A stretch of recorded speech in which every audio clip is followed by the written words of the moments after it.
wrote it down at home.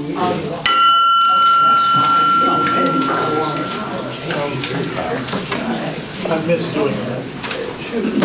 There you go. Well, welcome everybody. It's good to see everyone. I had some late arrivals. Thought we were going to have kind of a light crowd at the very beginning, but it's nice to see some of you who came in late. Gary's making a presentation today at one of the Lafayette clubs regarding Riley, and so he asked me to pinch hit for him, so here I am. Terry, I'd like to thank you for being our greeter and selling our marble tickets. And let's start off with the Pledge of Allegiance. I pledge allegiance to the flag of the United States of America and to the republic for which it stands, one nation under God, indivisible, with liberty and justice for all. And the Kiwanis mission statement. I've got it up here on the screen. This is the fancy version. Kiwanis is a global organization of volunteers dedicated to improving the world, one child and one community at a time, through service to others. But wait, there's more. This is the elevator pitch version, the boiled down, less fancy version. So, Kiwanis is for kids. Kiwanis is a youth-oriented service organization. Kiwanis partners with Riley Hospital for Children. Thank you. Larry, you've got our invocation today? Yes. Shall we pause and bow our heads? We give thanks for the food that nourishes our bodies. We give thanks for the fellowship that nourishes our souls. We give thanks for all things good and beautiful in which our lives are filled. May we always be sincere in our help to others in need through our service in Kiwanis. Amen. Amen. Next on the agenda is music with Bill and Andy, but since they're not here, we're going to move right along. Yeah. Andy is on a bus trip to Maine. Oh, Wow. And Tom went with him. Okay.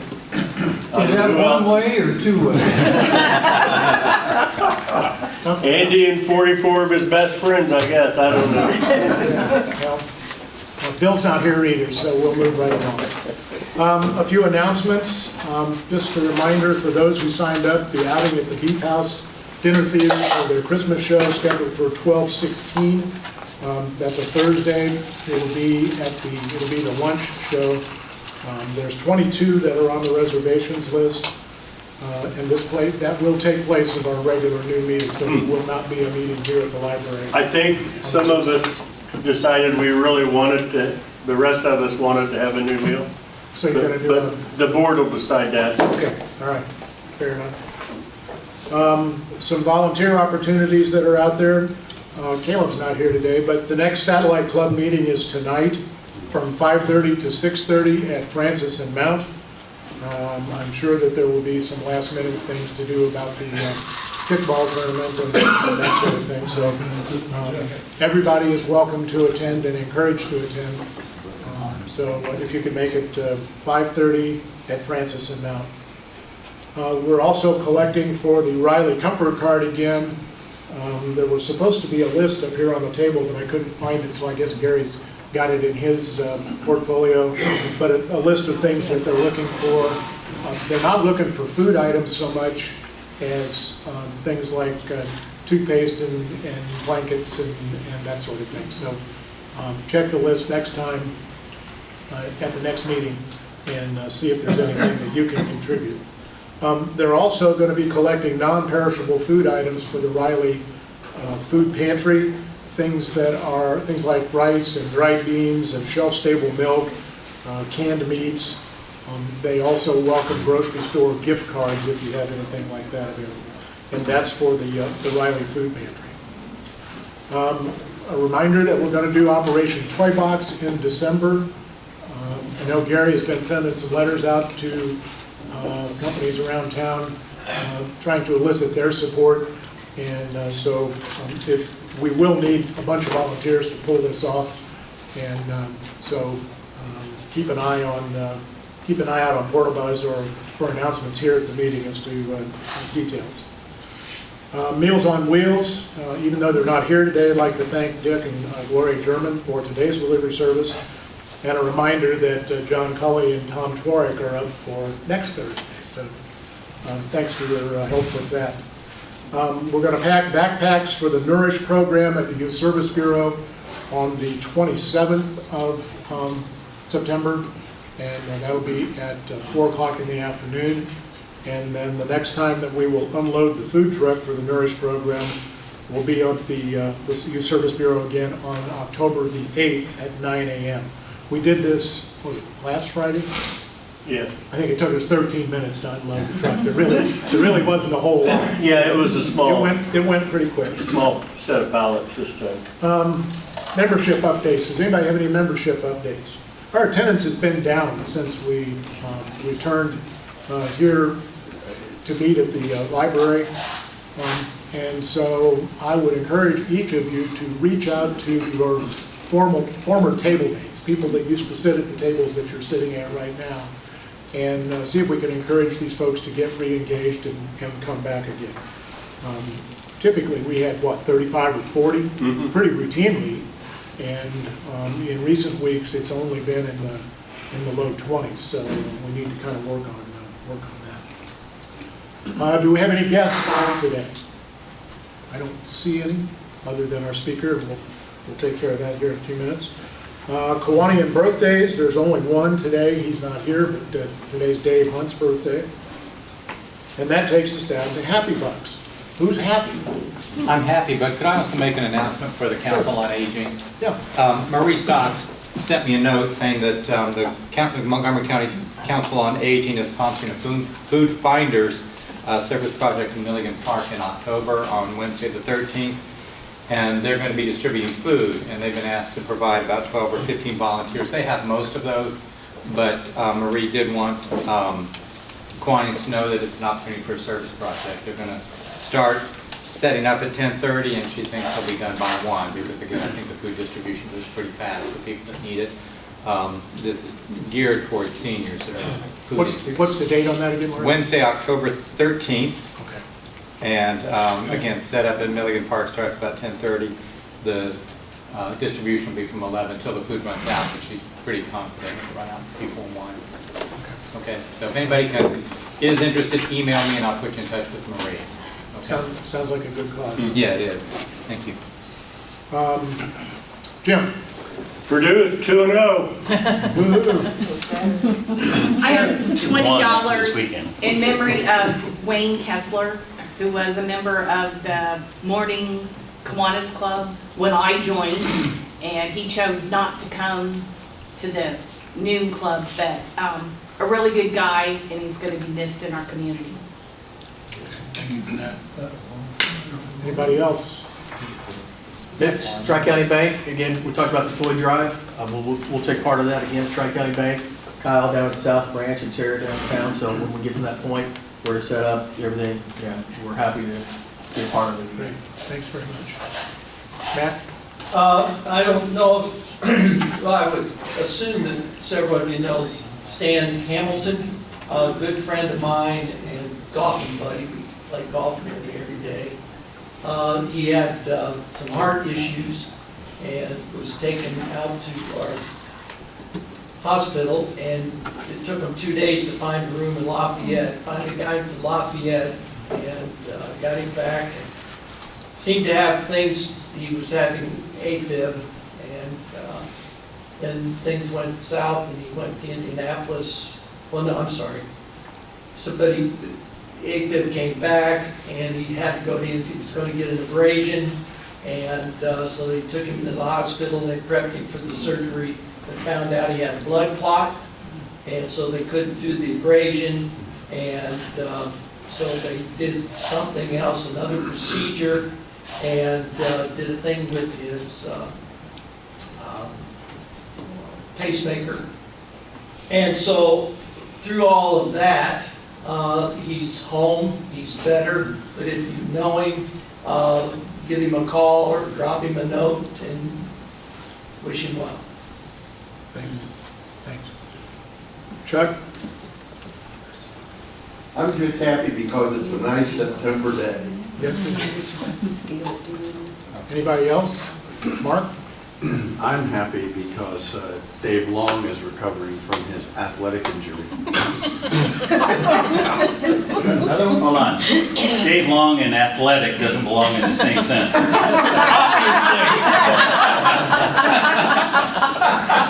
He's showing you his support. I'm number one. Thank you, Dave. That's funny.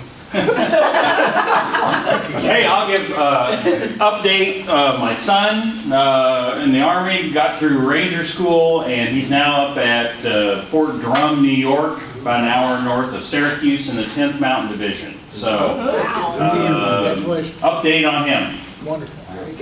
So he survived Ranger School. He did. And graduated. Anybody else? Well, I'll throw in $5. I'm happy my wife made it back from Mexico without any incidents. In fact, they didn't even have to clear customs. But I guess they figured if they let 100,000 people across the border a month who don't clear customs, somebody flying on American Airlines is probably cool to come in. So, anyway, and also an announcement, I'm happy for this. You know, we've been collecting pop tabs for the last, 3 months, something like that. Seems like a year. And the goal was to get to 500,000, and we got to 548,003. So we made our goal, but we weren't the #1 club in the state. The #1 club was Tipton, who came in with 692,000. Wow. And so the grand total for all the clubs that were delivered to Ronald McDonald House was 2,092,023, the 3 being Don Thompson's contribution from a couple of weeks ago. We will continue to collect for the next meeting, which will be held on the 14th of December. So keep drinking and keep collecting the tabs, and we'll start all over again. Jerry, Sir? how does that equate in money? You know, somebody asked that question earlier, and I don't think they take those. No, I don't know the answer to that. They take them to a metal recycler, obviously, and Ronald McDonald has, it's my understanding, they have a contract with the recycler, and they get more for the recycled metal than an individual would get if they went and put it in. But that's a good question, Dave, and I don't know the answer. We should find that out. Okay, this day in history, in honor of Mr. Parker being back here. On this day in 1620, the Pilgrims sailed from England on the good ship Mayflower. In 1893, some 50,000 Sooners claimed land in the Cherokee Strip during the first day of the Oklahoma land rush. Probably a good thing for the Sooners, probably not such a good thing for the Cherokee Nation. In 1908, General Motors filed for papers in the corporation to become the world's biggest corporation at the time. In 1920, 30 people were killed in a terrorist bombing in New York's Wall Street financial district. I didn't know they had terrorists back in 1920, but I guess they did. And in 1978, an earthquake registering 7.9 on the Richter scale killed an estimated 25,000 people in Iran. That's all I've got on my agenda, so at this point I'll turn it over to Dave, and he can introduce our speakers. And I'll get your presentation set, Gina.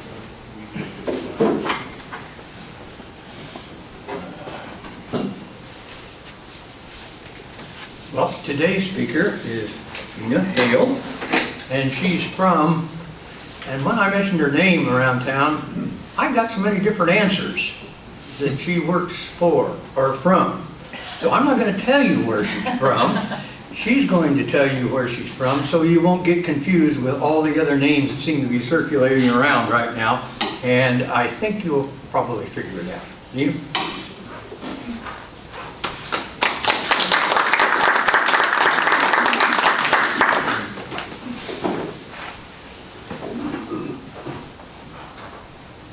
I'm thrilled to be here. I had no idea that the Kiwanis did so much.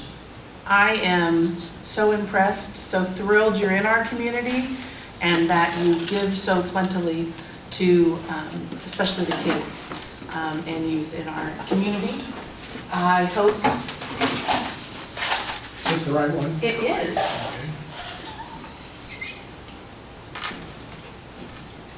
Do you want to put it on the slideshow? That's what I'm trying to see. I can't find the mouse. So up at top, yeah. Yeah, I can't find a nice mouse pointer. Over there we go. There we go. So as Dave alluded to, I am with United Way in Montgomery County. Most of you know us as Muffy. We have been Muffy for 50 years. The Montgomery County United Fund, Montgomery United Fund for You. All of those names we actually have retained. So we will answer to Muffy, we will answer to Montgomery County United Fund, but our official doing business as is United Way in Montgomery County. And if that's of an interest to you of the transition, I'll be happy to answer some of those questions at the end, because I think some of you are probably very loyal supporters and have been a part of Muffy for years. So if you want some information there, I'm happy to share with you why that transition happened. But I want to spend a little bit of time just covering what we do as the United Way in Montgomery County, and give you some updates on what has happened. And I hope I know how to use this. Oh, that's Hit the arrow. there we go.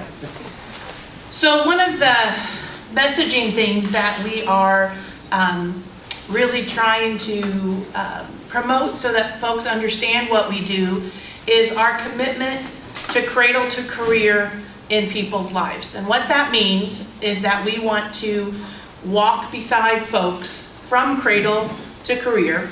So we want to see, if you go around our cycle, so we'll use this, we want to see children born healthy. We want them to be ready for kindergarten. So that's kind of our early childhood education and health. We want children reading at 3rd grade level and ready to progress through middle school and into high school in a way that prepares them for middle school, high school, and then for a career. So again, that cradle to career commitment travels from the time a child's born up through when they enter the career field. But if we stop there, we're missing out. You can't educate a child who's hungry. You can't make sure they can read if they don't have a home. And so we are committed to meeting basic needs of an individual as well. So a number of our initiatives are around those things: housing, food, shelter, that's housing, emergency situations, fire, pandemics, that sort of thing. So we're looking at the whole person and the whole life cycle of an individual. That's our cradle to career commitment. You can see here specifically in Montgomery County that we have 15 partner agencies that we fund annually. They do apply for that funding based on their current needs. We are one of the few organizations that fund operating costs. So the Community Foundation can fund projects and long-term investment kind of opportunities and needs at an organization, but we are going to fund the day-to-day operations. We can fund salaries. Sometimes an entity is the person. We don't have Kara if we don't have Kathy Tobias leading the way. And so that's something that we can support and makes us unique. In our Born Healthy and Entering Kindergarten Ready, I skipped ahead, sorry. We have 4 child care preschools that we are our partner agencies: Fuzzy Bear Daycare in Ladoga, Hand in Hand, which is right across the street at the church.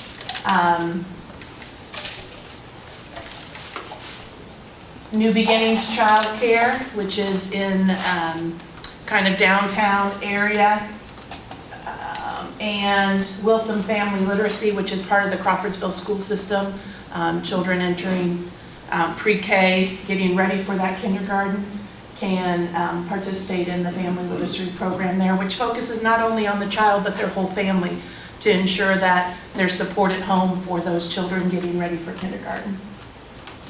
And then our second area was that ready to read by 3rd grade and the transition in middle school and high school. And it's on autopilot now.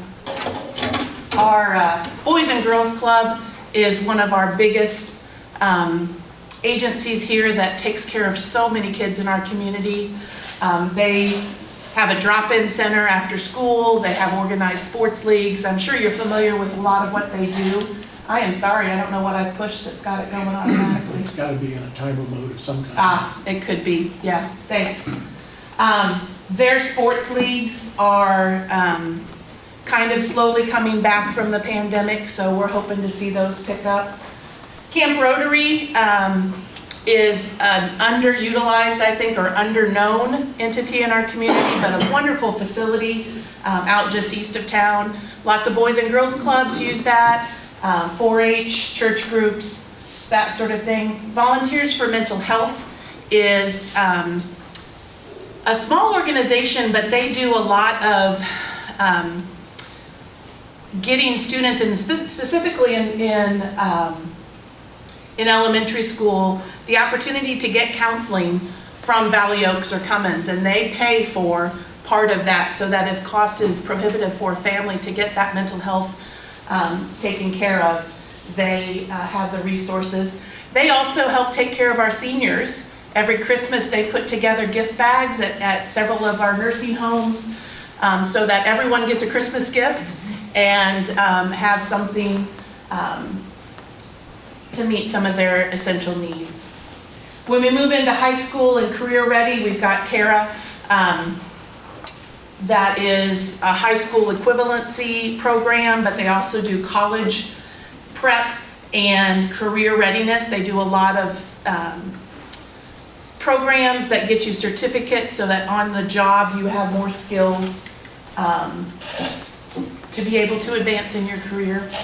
Everything is free of charge there, and they really do, as they say, it's a second chance at a fresh start.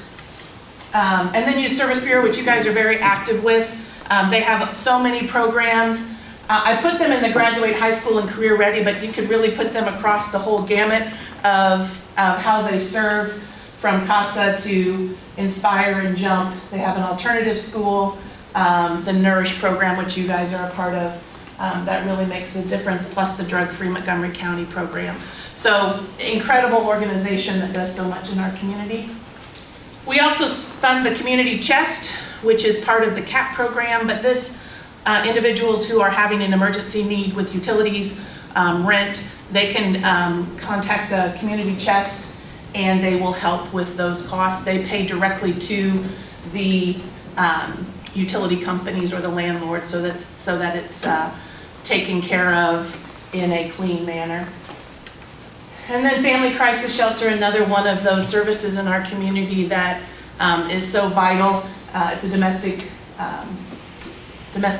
violence abuse shelter for women, men, families who are in a situation that they need to get out of.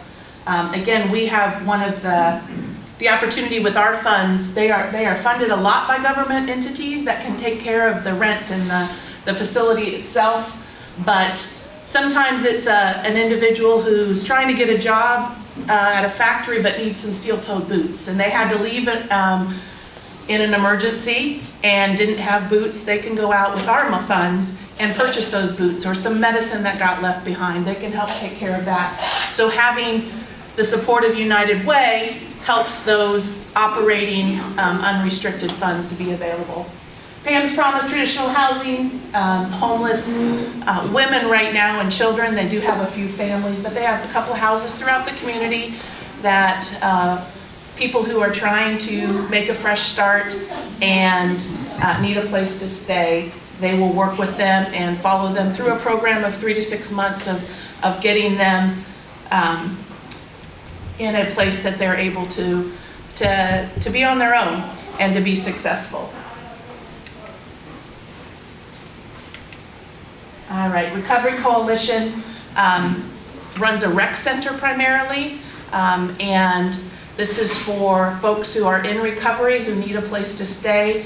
Their mission and their goal is to have a place that folks can come anytime and just hang out, be with others who are in recovery. Instead of going to a bar and being around that temptation, they can come to the Recovery Rec Center, play some pool, hang out with their friends, have a place their kids can come play that's safe and not a temptation for them. Sunshine Vans, again, another vital service in our community that we fund a lot of their operating costs to ensure that our elderly and disabled folks have a way to get to doctor's appointments or to other grocery stores, that sort of other places they need to get. Trinity Life Ministry is another addiction recovery program for men. It is a year-round program, year-long, where they get counseling and life skills training, mentoring, so that they're ready to re-engage in our community. Hopefully I've got to a point that it's not on a timer. I did want to just give you an update on what happened last year in 2021. Our campaign is what funds all of these programs and the allocations we give every year. Was a down year. We had COVID to blame. We didn't have a director for a couple of years. A lot of confusion around what Muffy and United Way was doing, I think. But we were still able to allocate $269,000 and a little bit more than that to our agencies for those operating costs. In addition, we applied to Lilly Endowment for some ERI grants, that's Emergency Relief Initiatives, that's COVID. So we were able to help our agencies and several others who were experiencing all kinds of issues because of COVID by giving grants that they could use. Some of it was just to stay open. Some of, again, those operations costs, we do not have restrictions on those funds, so if the daycare was closed down for a month, they lost all that tuition, we could replace that lost income and help them just continue to be there, so when time was available and they were able to open back up, they were able to open back up. So in the end of 2021, we gave $213,750 to a number of agencies, and then we just got a second round of grants from Lilly, and we've given all but about 7,000 of it here this spring. We've given $99,900 to other entities, including Salvation Army, Boys and Girls Club, Youth Service Bureau, our partner agencies, again to help with those operation costs. So in total, in the last year and a half, even though our campaign maybe was a little down, we've given $583,000 back into our community, and so we feel like we have been able to keep our mission of having impact and letting our nonprofit agencies, which we have some of the best in the world, I would say, continue to meet the needs of our community. We're right now in the smack dab start of our 2022 campaign.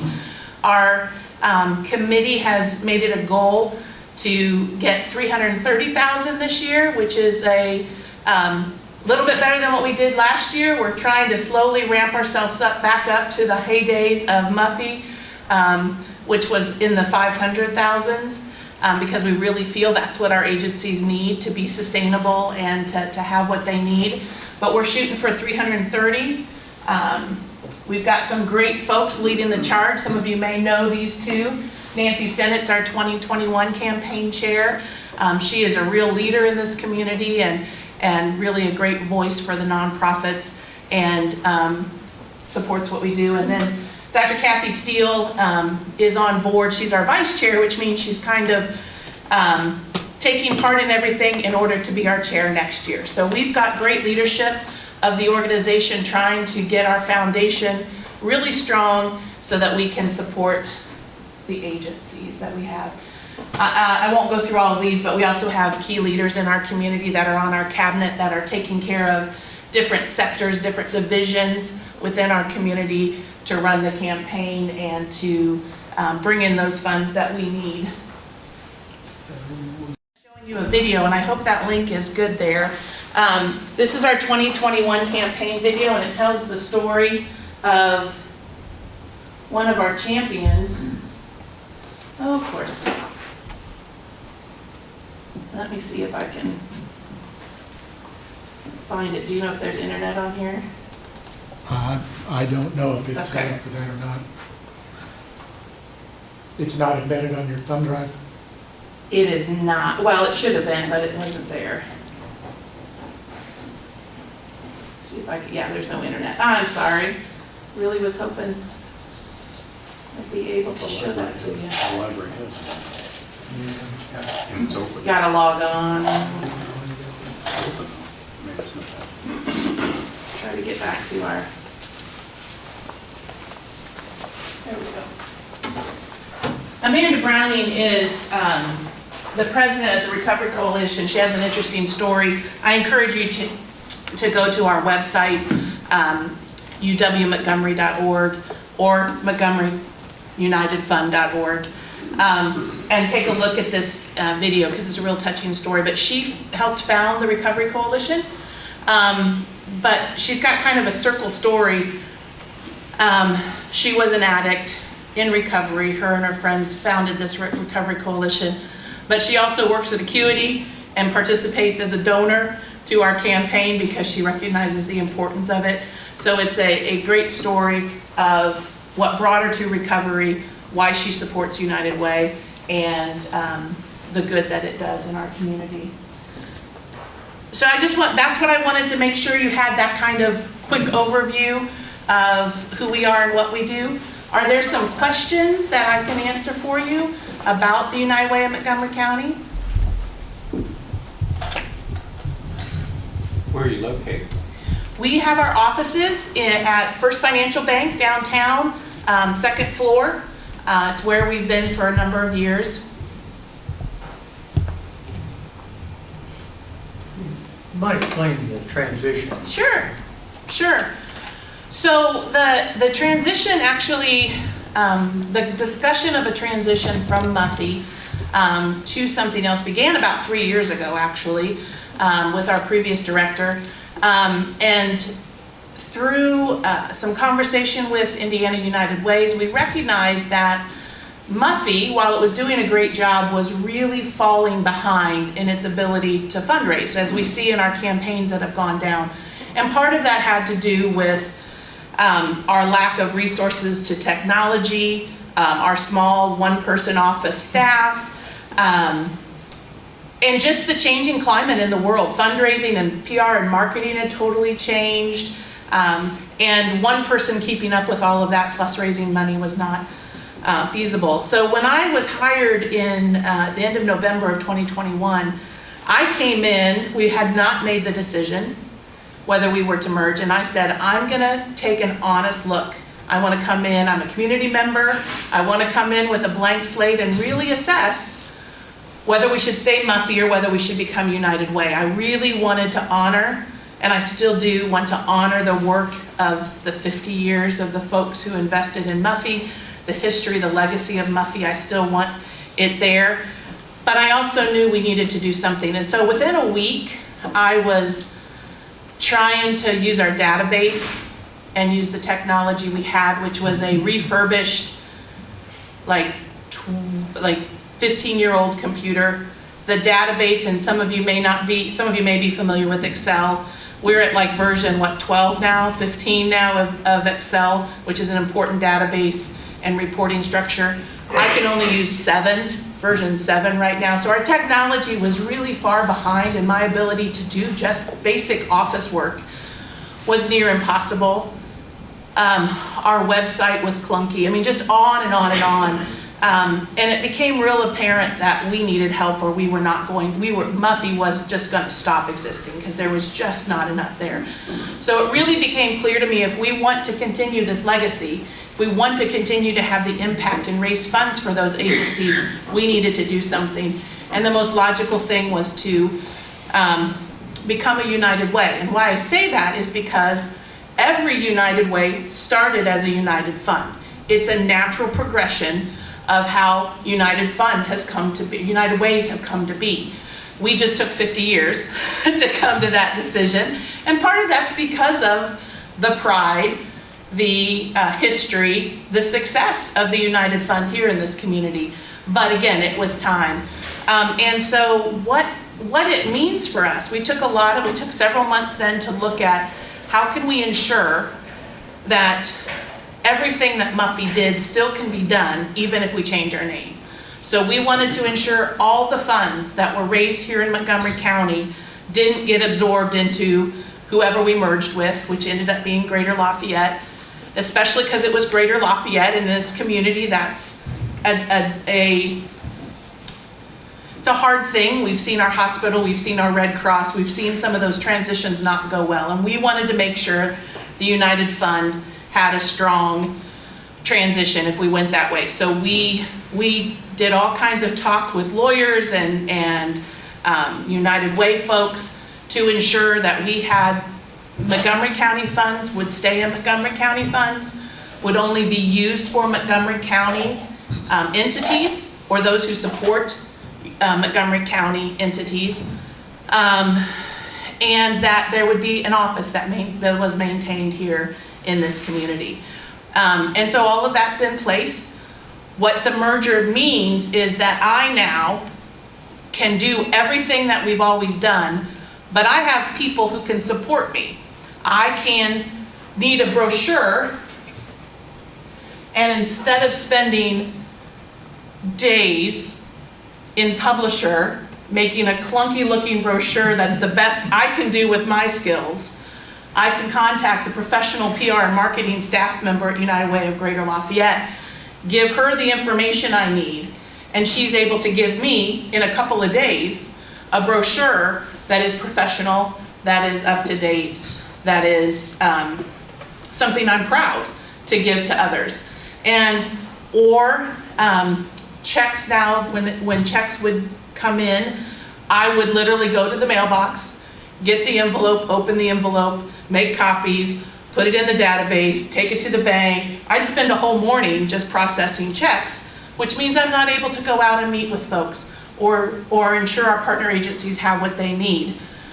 Now I just send those checks, take those checks to Lafayette once a week. They're processed there. The funds are put into our accounts, and I can use those funds, but I don't have to spend my time on those administrative tasks anymore. I can spend time on the work of doing what we need to do in order to support the agencies here in our community. So those are some of the reasons why we made the transition. The last one of that is United Ways have always funded United funds. I know those are a lot of United names, but we've always had access to resources, including like those ERI funds. That was going to stop being allowed at the end of this year, end of 2021. We would no longer have access to Indiana United Way funds. And that would have been a big loss. That's how we operate. Those funds give us our operations money so that we can then give all of the funds we raise from the campaign out to donors. So it was really important that we had that relationship still in place, and the only way we could do that is if we were United Way. So those are kind of administrative help, the funding from Indiana United Way, and administrative support to ensure that we can keep doing what we need to do, are why we transitioned to be a United Way. I've got some observations from 40 years of retail in this community, but our organizations are great that Yeah. we've got. What I remember from my Hooks and CVS and Kroger days, there used to be a competition among a business. Like when I used to be with Hooks, you'd want to have 90 to 100% of your employees contributing either a one-time donation or a monthly. But it seemed like over the years, that just became, oh, here's United Way, sign up or not, do whatever, and turn it back to me. Right. And I think what I saw with Kroger, the managers were not part of the community. They didn't understand what that was all about. Right. So they had no incentive. They never talked to the employees. It used to be a big campaign within businesses. Yes. It was a competition. It's like, well, Donnelly's has got 90%. Our business needs to have 90%. Yeah. Again, that's personnel problems with getting all that out there, but we are supporting some great things, and I think people just don't understand anymore. Right, yeah. And I kind of saw that through the years. Well, I don't want to get the monthly. Yeah, why not? Do you understand what's behind it? Yeah. And there wasn't. Now that I'm retired, do you have brochures that are going out to individuals? I mean, I would still contribute, but before it was easy just getting out of my paycheck. Yes. Now how do I do Yeah, I appreciate all of that. That is something that part of the reason I need that administrative detail work as a manager off mine is so I can build those things. I actually this year, even though it's not quite we're not to the point, I'm putting the foundation in, the competitions are back. So, you know, we're having an award ceremony in January for the top teams in each of our divisions and different things. So hoping to start building some of that energy and excitement around the campaign back again. The other thing that you touched on there at the end is I'm also, again, I can't do everything in 1 year. I realized that I keep saying my eyes have been bigger than my stomach. I've been wanting to do everything this year and realizing I have to do a few things well, get them going, then next year add a few more things and that sort of thing. But one of them is a retiree campaign and even just a United Way retiree group so that we have a way to bring folks who have always been part of it to continue to be part of United Way. Women United is also another one that I want to do so that women in our community can come together and do, it's kind of like this, have service in our community through the United Way. And then our young professionals. I want to start getting some of our younger folks into the United Way involvement so that they can continue it on. But that's an important thing. That energy, that excitement that happens around the campaign has been lacking the last, I would say, probably 10 years as I look at things, and I really want to start building that back up. So I appreciate hearing from somebody who's lived through it to know that that's important. Yeah, I remember that businesses got awards for it. Yep. So yeah. it was a big deal. Yeah, yeah. There's a Pace Dairy Kroger. Right. Far exceeds everybody. So they're going to keep getting the award unless people step up. So I think that that's going to be a big challenge is because Pace is very generous and run a very good campaign. And so I'm hoping that that'll start building some competition. Some of our other industry folks will want to get on board.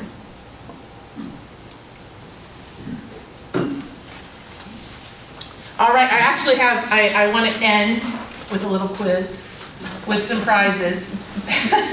I do have two things. I will give everyone or anybody who's interested a brochure. And then I do have donor cards if you are interested in making a one-time donation, or you can make a pledge and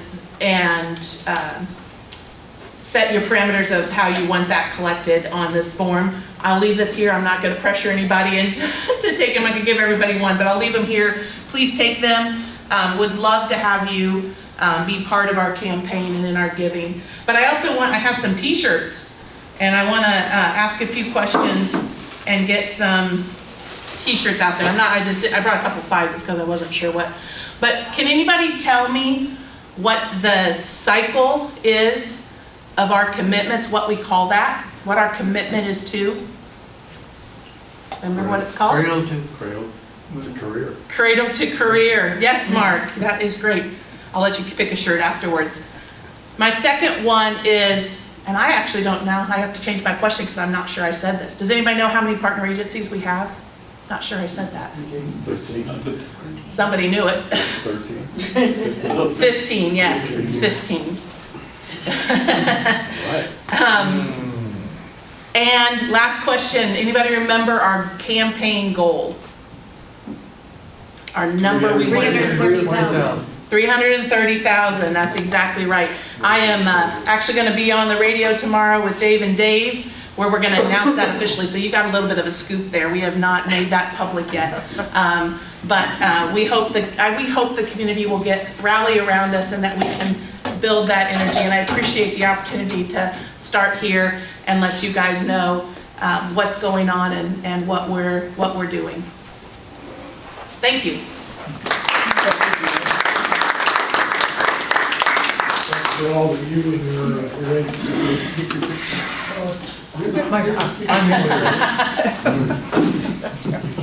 We always give. Oh, great. Memento of your. Yeah, appreciate it. Come back and start a set.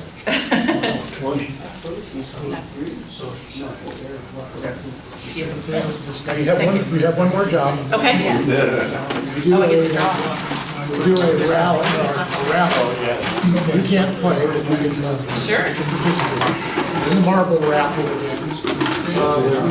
We had $652 last week before we added. No, we had 681 last week.